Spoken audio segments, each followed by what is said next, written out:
65 million years ago, an asteroid the size of a mountain slammed into the ocean. The impact triggered a global reset, removing the apex predators that had successfully dominated the Earth for eons. In the suffocating darkness that followed, the giants disappeared. The survivors were tiny, vulnerable mammals, creatures that spent their lives hiding in the shadows of a ruined world.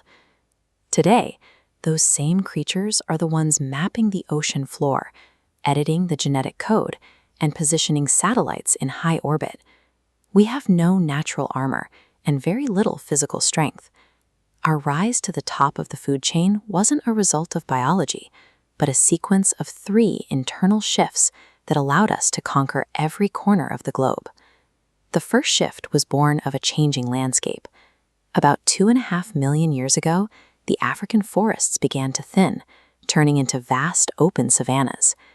To navigate this new world, our ancestors had to leave the trees and stand upright. Bipedalism did more than change how we moved. It freed our hands to carry and manipulate objects. Early humans, like Homo habilis, used this new freedom to chip rocks into the first sharpened blades, turning the environment itself into a weapon.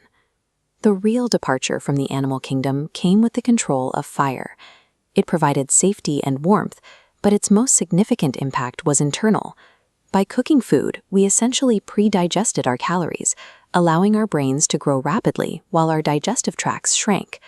This extra cognitive power gave us the edge needed to survive the brutal expansion of the Ice Age, even as we encountered and absorbed other human species like the Neanderthals. We turned our lack of fur and claws into a requirement for innovation. Our physical vulnerability became the very pressure that forced us to develop technological solutions for survival. Around 70,000 years ago, a second shift occurred, the cognitive revolution. We gained the ability to speak about things that didn't exist in the physical world. For the first time, a primate could share a myth, enforce a rule, or hold a belief. These shared stories allowed thousands of strangers to trust one another and work toward a unified plan. Over the next 50 millennia, these shared fictions solidified into the first bureaucracies and social hierarchies, manifesting physically in the perfectly gridded streets and advanced drainage systems of civilizations like the Indus Valley. This capacity for large-scale coordination eventually drove us to settle in the most forbidding environments on Earth, including the 5 million square kilometers of the lush, impenetrable Amazon rainforest. In the jungle, we didn't just find food, we manufactured the soil.